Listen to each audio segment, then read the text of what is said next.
चलो भाई करते हैं स्टार्ट। तो लास्ट टाइम हम लोग डिस्कस कर रहे थे इंटीग्रेटिंग फैक्टर्स के बारे में ना, तो उससे आगे बढ़ते हैं, इंटीग्रेटिंग फैक्टर से आगे जाते हैं। थोड़ा सा देखना जरा, हम लोग पहुंच चुके थे इंटीग्रेटिंग फैक्टर के पहले वाले मेथड को हम लोग कर चुके थे, ठीक है। अब दूसरे वाले मेथड को करते हैं, देखना जरा इंस्पेक्शन से आगे, ठीक है। यहाँ पर देखना, बात ना करें, यहाँ देखते रहे। देखो अगला वाला जो मेथड है वो है मेथड नंबर 2। मेथड नंबर 2 क्या बोलता है, ध्यान से समझना। देखो जितने भी मेथड है एक साथ लिखा दूंगा, एक साथ क्वेश्चन करेंगे मिक्सअप, ठीक है। देखना जरा मेथड नंबर 2 में क्या है, देखो इफ जो हमारे पास डिफरेंशियल इक्वेशन है M d x plus N d y equal to 0 has form, कौन सी फॉर्म हो बेटा, इसकी फॉर्म हो इस तरीके से एफ एक्स कॉमा वाई और यहाँ पर कितना हो y d x plus capital F x comma y और यहाँ पर कितना हो x d y equal to 0, ठीक है। Where M x minus N y is not equal to 0, then M 1 upon M x minus का N y is an integrating factor. तो ये क्या बनेगा बेटा, एक इंटीग्रेटिंग फैक्टर बनेगा, ठीक है। सबसे पहला मेथड ये है, ठीक है। क्या है देखना जरा, फिर से देखते हैं क्या बोल रहा है। ये बोल रहा है कि अगर M x plus N d y और has form f x y y d x plus f x y x d y equal to 0, then ये जो इक्वेशन है अगर इसके लिए M x minus N y non zero हो तो 1 upon M x minus N y क्या बनेगा, इंटीग्रेटिंग फैक्टर बनेगा, ठीक है। एक चीज ये ध्यान रखनी है। दूसरा क्या है कि अगर मेथड नंबर 3 की बात करें तो मेथड नंबर 3 क्या बोलता है, ध्यान से समझेंगे कि अगर N x plus N y non zero हो, ठीक है, एंड जो इक्वेशन है, जो भी इक्वेशन हमें दे रखी है वो क्या हो, होमोजीनियस हो। कैसी हो, होमोजीनियस हो। उस केस में क्या होगा, देन इंटीग्रेटिंग फैक्टर, अगर हम लोग बात करें इंटीग्रेटिंग फैक्टर की तो इंटीग्रेटिंग फैक्टर ऑफ किसका, M x plus N M d x plus N d y equal to 0 क्या होगा, is 1 upon M x plus N y. तो इस वाले केस में क्या होगा, 1 upon M x plus N y. फिर से समझ लेना, अगर M x minus N y non zero है तो 1 upon M x minus N y क्या रहेगा, integrating factor. And if we have M x plus N y non zero and the equation, this equation is homogeneous. Homogeneous means each and every term contains the same power of variables x and y, then the integrating factor will be 1 upon mx plus ny। इतना ठीक है। अगला वाला देखेंगे method number 4, सबके question mix कराएंगे जिससे पहचान भी पाओ, ठीक है। मेथड नंबर 4 क्या है, ध्यान से देखेंगे कि if 1 upon n del m over del y minus del n over del x is a function of x only, is a function of x only, अगर सिर्फ x का फंक्शन हो उस केस में क्या होगा, से fx, देन जो इंटीग्रेटिंग फैक्टर होगा, है ना, देन इंटीग्रेटिंग फैक्टर जो होगा इस वाले केस में क्या होगा देखना, then integrating factor will be, बेटा इस वाले केस में होगा आपका e raise to the power f x d x, ठीक है, e raise to the power f x d x. F x है क्या, इस वाली वैल्यू को हम लोग बोलेंगे एफ एक्स, अगर ये सिर्फ किसका फंक्शन आती है, x का, है ना। बिल्कुल सेम है। अगर इसी के जैसी एक और चीज है, क्या है वो देखते हैं, मेथड नंबर 5। अगर 1 अपॉन m, कितना बोला मैंने, 1 upon m del n over del x minus का del m over del y is a function of y only, सिर्फ किसका फंक्शन हो, y का फंक्शन हो, is a function of y only, से इसे हम बोल देते हैं gy। क्या नाम दे दिया मैंने इसे, gy। देन इंटीग्रेटिंग फैक्टर, किसका integrating factor, integrating factor of M d x plus N d y equal to 0 will be. तो इसमें क्या होता है, बिल्कुल सेम ऐसा रहेगा, e raise to the power, ठीक है। और क्या हो जाएगा यहाँ जी वाई डी वाई, ये हो जाएगा इंटीग्रेटिंग फैक्टर। ठीक है, तो ये कितने मेथड हो गए, टोटल 5 है ना। इनके ऊपर जितने भी क्वेश्चन है वो करते हैं, लेकिन उससे पहले लिखें। ठीक है, चलो भाई देखो, अभी जितने भी मेथड लिखाए थे 2 3 4 5 4 मेथड थे। अब उनमें से ये देखो, ये पहचानेंगे कौन से क्वेश्चन से है। इधर देखेंगे जरा, अगर मैं देखूं यहाँ पर dx और है, तो बेटा dx के साथ जो भी है वो m है, बात ना करें। इधर देखें, ये हो जाएगा m, इतना हो गया m, और बाकी बचा हुआ जो है बेटा वो हो जाएगा हमारे पास n, ये वाला हो गया हमारे पास n। अब ध्यान से समझना, देखो मैंने जो लिखाया था मेथड नंबर 2 में, उसमें बताया था m जो होना चाहिए वो होना चाहिए, देखो ऐसे ही तो था कि इक्वेशन होनी चाहिए इस टाइप की, यहाँ से y dx होना चाहिए, ठीक है, और plus capital F x, y, और यहाँ पर x dy इक्वल टू कितना होना चाहिए 0। और अगर mx minus ny non zero है तो इंटीग्रेटिंग फैक्टर बनेगा बेटा 1/mx माइनस ny। यही तो बताया था। अब ध्यान से समझने की कोशिश करेंगे, कैसे पहचानेंगे। ये m ही तो है, मतलब m से y कॉमन ले सकते हो, n से x कॉमन ले सकते हो, तो वो कौन सी बनेगी, मेथड नंबर 2 वाली। देखो m से y कॉमन आ रहा है, n से क्या कॉमन आ रहा है, x वाला, तो ये कौन से बन सकता है, मेथड नंबर 2 से। उसके लिए mx माइनस ny कैसा आना चाहिए, नॉन जीरो। चेक करते हैं नाउ, अगर मैं देखूं mx माइनस ny कितना होगा, देखो इसमें x से मल्टीप्लाई करोगे तो xy, ये बनेगा x square y square xy plus 1, इसमें करोगे y से तो ये बनेगा xy x square y square minus xy plus कितना हो जाएगा 1। इसके बाद देखो किस तरीके से करेंगे, इतना ठीक है। अब देखो जरा क्या करेंगे, xy अगर मैं कॉमन ले लेता हूँ क्या बचेगा, x square y square plus xy plus 1 minus x square y square plus xy minus 1। तो आपको ऐसा नहीं लग रहा x स्क्वायर वाई स्क्वायर बचा, क्योंकि देखो ये दोनों कैंसिल, ये कैंसिल, xy 2xy और xy, तो 2x स्क्वायर वाई स्क्वायर। तो क्या ये 0 आया, नहीं आया।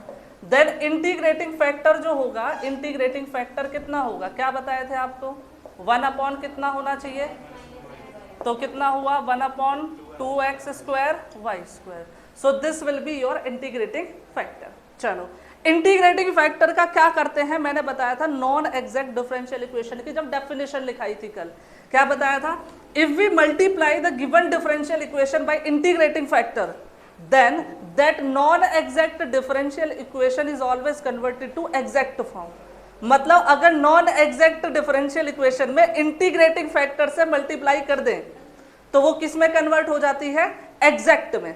तो मैं क्या करता हूं, ये जो गिवन है ना, तो इसमें मल्टीप्लाई कर देता हूं। देखो multiply equation 1 by I F से क्या कर दी, मल्टीप्लाई, तो क्या बनेगा, देखो x square y square plus x y plus 1y, और ये कितना है 2x स्क्वायर वाई स्क्वायर, और फिर dx plus x square y square minus x y plus 1x dy upon में कितना आ जाएगा 2x square y square equal to कितना 0।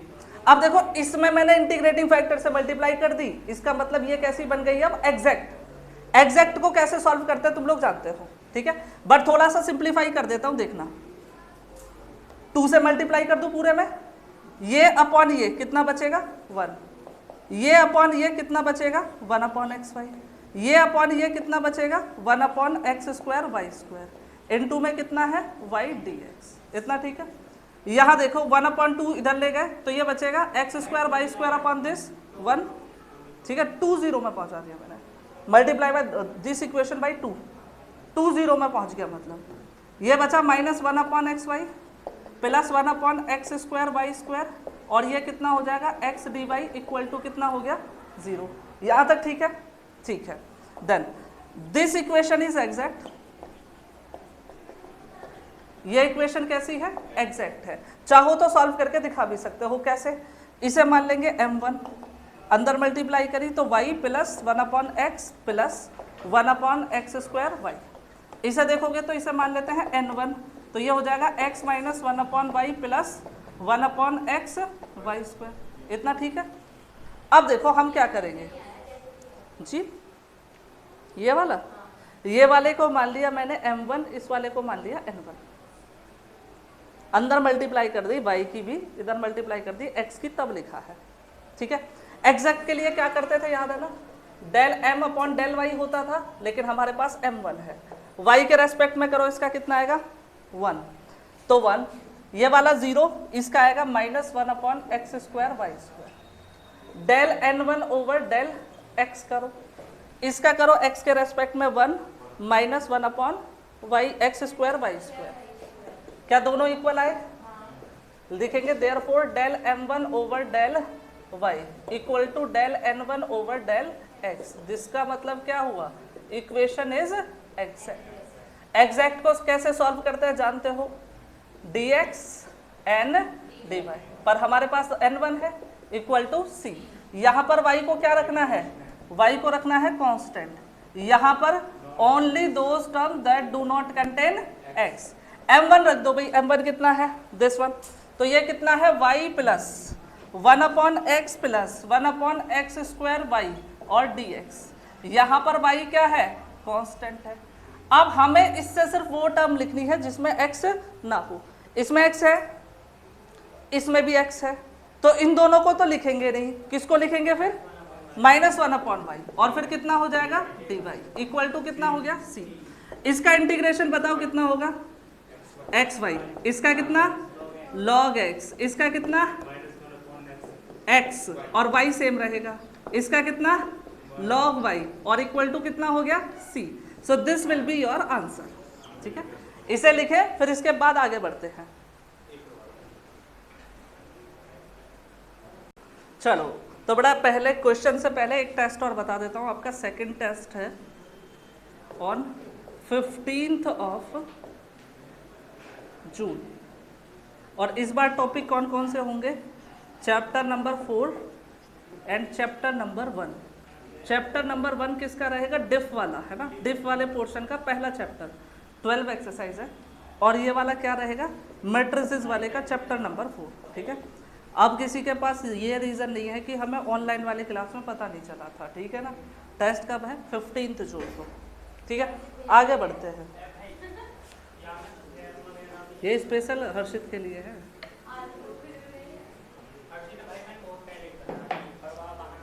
हाँ, क्योंकि मैंने नहीं बताया था ना, अब नहीं मिलेगा मैडम बहाना, अब तो पड़ेगा आना।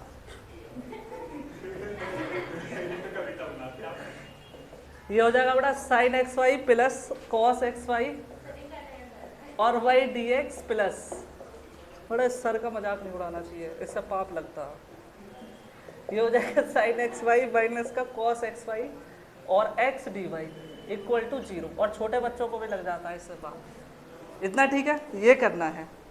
किस तरीके से करेंगे देखना जरा, देखो क्या यहाँ देखो, इसमें से y कॉमन आ रहा है, दूसरे वाले में से x कॉमन आ रहा है, मतलब मेथड 2 से कर सकते हैं। मेथड 2 से करने के लिए हमें चाहिए m कितना बेटा x y sine x y plus cos x y, और साथ में कितना है y, और n कितना है हमारे पास x y sine x y minus का कितना है कॉस एक्स वाई, और फिर कितना है x। अगर हम देखें तो हमें निकालना होता है mx माइनस my। देखो इसमें y से x से मल्टीप्लाई करो तो एक्स वाई हो गया, और ये वाला है x y sine x y plus का कॉस एक्स वाई। यहाँ पर किससे मल्टीप्लाई करनी है y से, तो एक्स वाई, ये बनेगा x y sine x y minus cos x y. ठीक है, अब देखो कुछ कॉमन आया, एक्स वाई क्या बचा, x y sine x y plus cos x y minus x y sine x y plus cos x y, क्या बचा देखो x y cos x y, ये बच गया भाई। ठीक है, 2 भी आएगा, ये दोनों ऐड हो गए 2, बिल्कुल। क्या ये 0 आया, नहीं। 10 इंटीग्रेटिंग फैक्टर क्या बनेगा 1 upon M x minus N y, तो ये हो जाएगा 1 upon 2 x y cos x y. इसको बोल देते हैं इक्वेशन नंबर 1। मैंने बताया था ये जो इंटीग्रेटिंग फैक्टर आया है, we gonna multiply the given differential equation by this integrating factor to convert it in exact form. Okay, तो मल्टीप्लाई करो, लिखेंगे मल्टीप्लाई 1 बाय आई एफ करो, तो ये कितना है x y sine x y plus cos x y, ठीक है, y upon this 2 XY cos x y और फिर डी एक्स प्लस ये वाला कितना आएगा x y sine x y minus cos x y और फिर कितना एक्स डी वाई अपॉन में कितना 2XY cos x y equal to कितना 0, ठीक है। 2 को 0 में पहुंचा दिया, x वालों को नहीं ले जाने कहीं भी, क्योंकि मैंने बताया था अगर तुमने एलसीएम लेने की चेष्टा करी तो एग्जैक्टनेस खत्म, बताया था ना कल, वही चीज यहाँ पर है, ठीक है। तो 2 को गायब कर दिया, बाकी बचा हुआ लिखता हूँ, देखना x y sine x y upon ये, तो ये आ जाएगा x y sine x y upon x y cos x y plus cos x y upon x y cos x y and then this will be y d x plus ये वाला हो जाएगा बेटा x y sine x y upon x y और फिर कितना cos x y minus cos x y upon x y cos x y और फिर कितना बचेगा x d y equal to कितना हो जाएगा 0। यहाँ तक ठीक है, कुछ कैंसिल हो रहा है एवरीथिंग। यहाँ क्या बचा 10XY, यहाँ पर कितना बचा बड़े 1 अपॉन एक्स वाई इंटू में कितना है वाई डी एक्स प्लस ये वाला कितना बचा 10XY माइनस कितना है और इनटू कितना है इक्वल टू m1 बताओ कितना होगा ये वाला, इससे मल्टीप्लाई कर दो अंदर y 10XY plus 1 upon x, n1 कितना आएगा x 10XY 1 अपॉन y। अब हम इसे चेक करना चाहते हैं कि ये एग्जैक्ट है कि नहीं है, पहले चेक कर लेते हैं। देखो एग्जैक्टनेस चेक करेंगे उसके बाद जाएंगे सॉल्यूशन पर, ठीक है। इसको इरेज कर देते हैं ये इसलिए छोड़ दिया दोबारा ना लिखना पड़े, ठीक है। देखो इसका डिफरेंशिएशन करते हैं m1 का with respect to y, y के रेस्पेक्ट में करेंगे तो इसमें तो दोनों में y है तो u इंटू वी, तो y का हो गया 1 तो क्या छोड़ देंगे 10XY, फिर y को छोड़ दिया 10XY का करोगे तो कितना होएगा 10 का कितना sec स्क्वायर XY, XY का करोगे तो x, ठीक है ओके। 1 अपॉन x का किया तो 0, इसका करो n1 का, ये जो n1 दिख रहा है इसका x के रेस्पेक्ट में करो, x के रेस्पेक्ट में x को छोड़ दिया 10XY मतलब x का 1, अब x को छोड़ दो 10XY का sec स्क्वायर XY और XY का करेंगे तो y और इसका 1 अपॉन y का कितना होएगा 0, तो दोनों कैसे आ गए इक्वल, इसका मतलब इक्वेशन क्या बन गई एग्जैक्ट। एग्जैक्ट है तो सॉल्यूशन ऐसे लिखते हैं, m1 को लिख लो, m1 कितना बेटे m1 है ये वाला y 10XY y 10XY और प्लस का 1 अपॉन एक्स और फिर कितना है dx, यहाँ पर y क्या है कांस्टेंट, ठीक है। दूसरे में हमें सिर्फ वो टर्म लेनी है n1 की जिनमें x ना हो, क्या इसमें x है, कौन सा बचा minus 1 upon y d y equal to कितना हो गया c। देखो इसमें y कांस्टेंट है बाहर, tan का कितना होता है log sec x, लेकिन x के जगह कितना है xy, xy का x के रेस्पेक्ट में डिफरेंशिएशन किया तो कितना आया y नीचे, जैसे जानते हो ना tan ax का कितना होता है log sec ax upon a, नीचे जो आता है a जो x के साथ होता है उसके जगह हमारे पास क्या है y, क्योंकि y is treated as constant ना, माइनस 1 अपॉन y का कितना होएगा log y इक्वल टू कितना हुआ c, y से y जाने का log ये कितना बचेगा sec xy अपॉन कितना हो जाएगा y इक्वल टू कितना हो जाएगा c, क्यों ना इसको भी बदलकर log c बना लूं, है ना, जब ज्यादा बढ़िया लगेगा। ये किसका नहीं रखा सर 1 अपॉन एक्स यहाँ, अच्छा इसका सॉरी 1 अपॉन एक्स का भूल गए भाई, इसका लिख देते हैं log x, अब सही है जनाब। अब ये प्लस में है तो मल्टीप्लाई में आ जाएगा, ठीक है। अब इसे लिख देंगे x sec xy upon y equal to c, तो ये हो जाएगा x sec xy is equal to cy, तो ये हो जाएगा बच्चों आपका आंसर, ठीक है। तो तो एक्सरसाइज 9 जो थी उसमें बेटा 3 क्वेश्चन थे, जिनमें से 2 हार्ड वाले मैंने करा दिए, एक बचा आसान सा, एक बचा एग्जाम्पल, वो दोनों आप लोग करेंगे, ठीक है। तो आगे बढ़ते हैं, अगला देखेंगे, उससे पहले लिखें।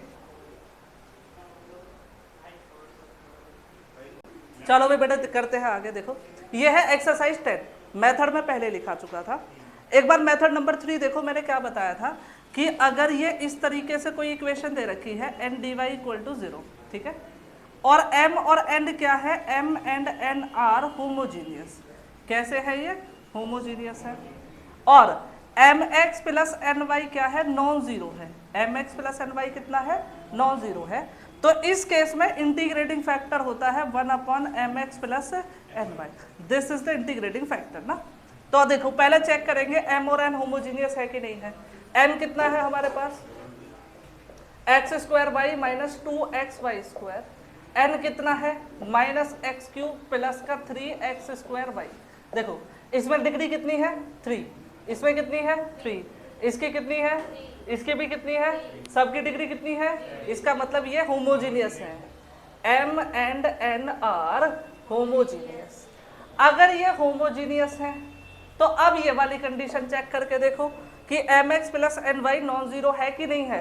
तो इसे देखो mx plus ny equal to, इसमें करो x से मल्टीप्लाई, ये हो गया भाई 2xy², इसमें करो y से मल्टीप्लाई, ये हो गया भाई, है ना 3x² y। देखना जरा कितना बनेगा ये, x³ y² और y minus 2x² y² minus x³ y plus 3x² y²।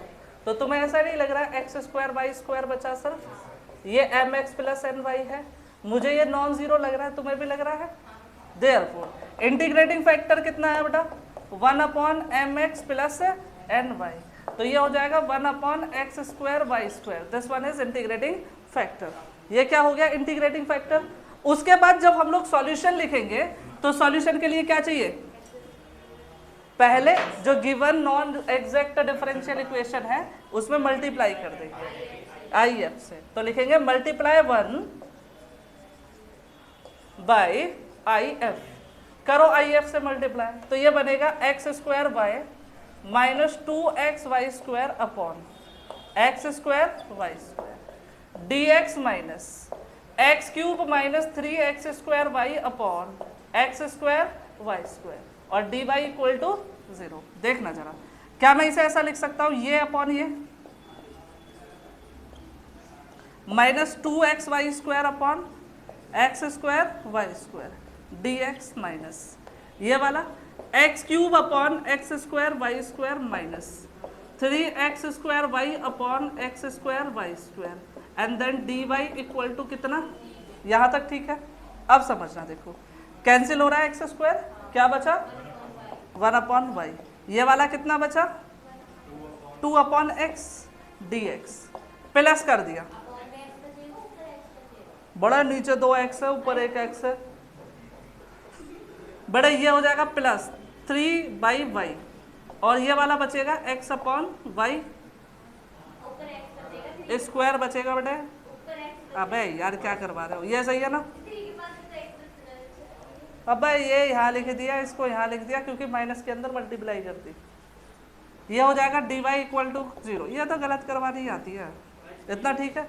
m1 बोलेंगे, m1 कितना है, पहला वाला ये वाला, m1 इक्वल टू हो गया 1/y माइनस 2/x और n1 इक्वल टू कितना हो गया 3/y माइनस x/y²। तो del m1 over del y कितना होगा माइनस 1/y² और del n1 over del x कितना होगा माइनस 1/y²। इसी का तो होगा, ये तो 0। तो हमने देखा ये del m1 over del y equal to किसका आया, del n1 over del x। इसका मतलब जो भी इक्वेशन दे रखी है वो कैसी है, एग्जैक्ट है। कैसी इक्वेशन है, एग्जैक्ट है। और क्योंकि ये एग्जैक्ट है तो सॉल्यूशन कैसे लिखेंगे, देन सॉल्यूशन जो होगा वो होगा, सॉल्यूशन विल बी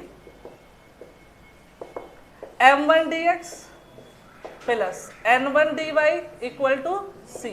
यहाँ पर y क्या होना चाहिए, एज कांस्टेंट। ये क्या होना चाहिए, only those terms of n1 that do not contain x, ठीक है। m1 लिखो, m1 कितना है, ये रहा 1/y माइनस का 2/x dx। यहाँ पर y क्या है, s कांस्टेंट। अब इसमें देखो n1 की वो टर्म्स लिखनी है जिनमें x ना हो, इसमें तो x है, कौन सा बचा 3/y, तो 3/y इक्वल टू कितना c। ये देखो कितना होएगा log y, है ना, बिल्कुल नहीं, 1/y कांस्टेंट है, बाहर आएगा, अंदर बचेगा कितना 1, 2 बाहर आएगा 1/x, यहाँ पर 3 बाहर आएगा 1/y, ठीक है। तो ये बचा c, dy भी है इक्वल टू c। तो इसका हो जाएगा x/y 2 log x plus 3 log y equal to कितना c। ये हो जाएगा बड़े आंसर, ठीक है।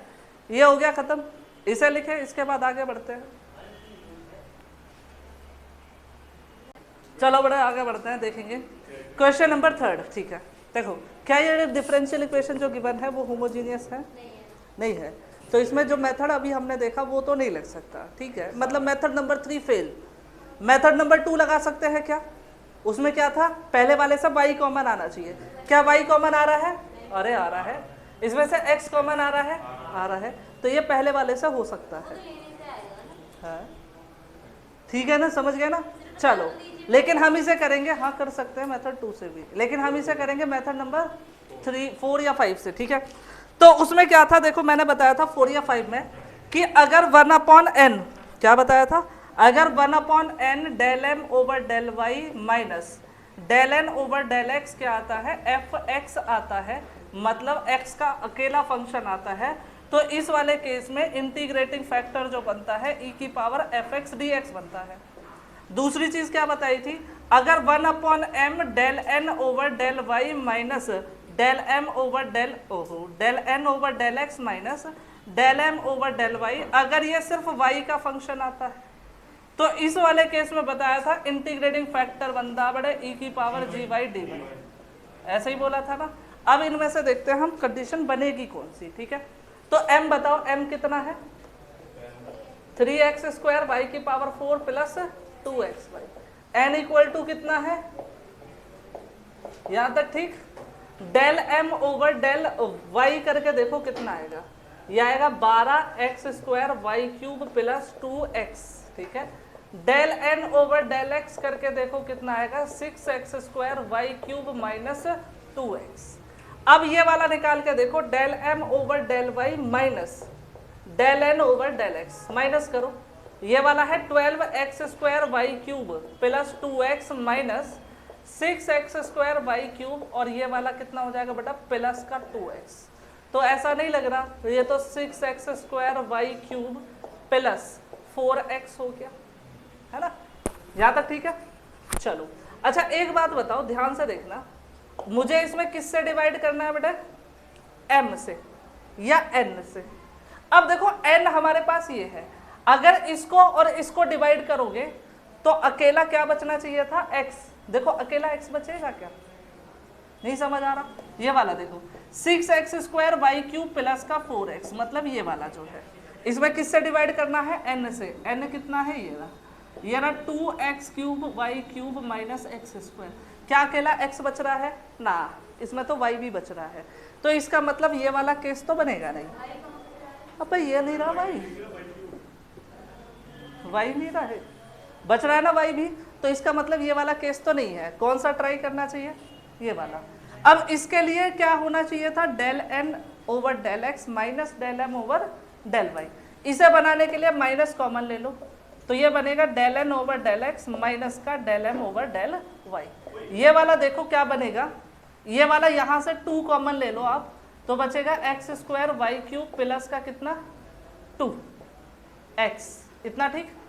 अब मुझे क्या करना है, माइनस को यहाँ से यहाँ पहुँचाना है, बट उससे पहले 1/m भी लेना है, क्या लेना है 1/m, तो 1/m लो, देखो क्या बनेगा, ध्यान से देखना जरा बड़ा, 2 कॉमन ऐसे लिया, यहाँ पे 3 छोड़ दिया, समझे कैसे लिया कॉमन, बड़ा वो सही था, मैं तो देखना चाह रहा था कौन जग रहा है, कौन सा वाला माइनस पड़ेगा, इधर से ही कॉमन लिया है, माइनस इधर से कॉमन लिया है इन दोनों से, ये माइनस ये रहा, इस वाले को लिखा del n over del x minus del m over del y, ये बचा बेटा 3x² Y cube plus 2x अपान, ठीक है, कितना होगा देखो m मतलब कितना है 3x² वाई की पावर 4 प्लस 2xy, क्या नीचे से कुछ कॉमन ले रखे हैं y, तो कितना बचेगा 3x² Y cube plus 2x upon कितना बचेगा 3x² Y cube plus 2x, दोनों कैंसिल, और फिर भी कैंसिल हो जाएंगे सारे, कॉमन ले लो।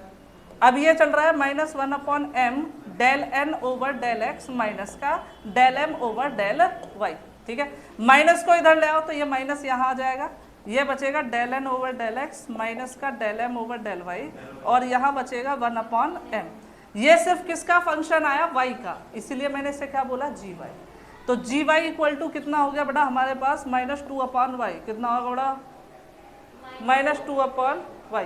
देन इंटीग्रेटिंग फैक्टर कितना आएगा e की पावर में कितना gy dy, कितना होगा देखो gy की वैल्यू रख देंगे, देयरफॉर if इक्वल टू ये वाला हो जाएगा e की पावर -2 बाहर 1/y, इसका इंटीग्रेशन e की पावर -2 log y, इसका मतलब e की पावर log y की पावर -2, तो ये बचेगा y की पावर -2 मतलब 1/y², ये हो गया हमारे पास if, है ना। देन मल्टीप्लाई 1/if, 1 में किससे मल्टीप्लाई कर देनी है if से, करो y² से डिवाइड करो, मतलब y² से 1/y² से मल्टीप्लाई करो, बात एक ही है, ठीक है, तो ये हो गया भाई y² से डिवाइड, ये वाला हो गया dx प्लस ये हो गया 2x³ y³ अपॉन कितना y² minus x² upon y², मतलब हर एक टर्म में इससे डिवाइड कर दो y² से, हर एक टर्म में अलग कर दो, थोड़ा जल्दी हो जाएगा, ठीक है। ये कितना बचा बताओ, बोलो ना 3x² y² plus 2x upon y, ये क्या है dx, ये बचेगा 2x³ y minus x² upon y², dy equal to m1 बताओ कितना बचा 2x अपॉन y, n1 कितना बचा x² अपॉन y²। एग्जैक्ट कैसे चेक करोगे,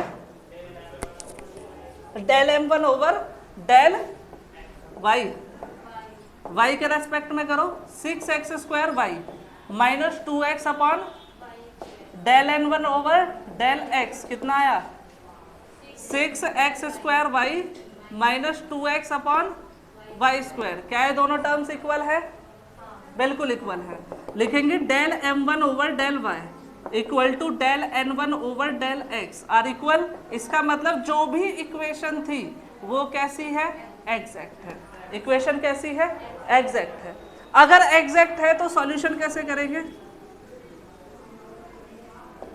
सॉल्यूशन इज क्या था m1 dx plus n1 dy equal to c, यहाँ पर क्या होना चाहिए y कांस्टेंट, यहाँ पर only those term that do not contain x, m1 कितना है ये रहा 3x² y² plus 2x upon y और फिर dx, इसमें देखो कोई भी टर्म ऐसी नहीं है जिसमें x ना हो, तो ये हो जाएगा 0 dy इक्वल टू c, कितना बचा देखो x के रेस्पेक्ट में करो x³ अपॉन कितना आएगा 3 से 3 कैंसिल, क्या बचा, ठीक है, यहाँ इसका करेंगे तो x² upon y equal to कितना हो गया c, ये हो जाएगा बेटा आंसर, ठीक है।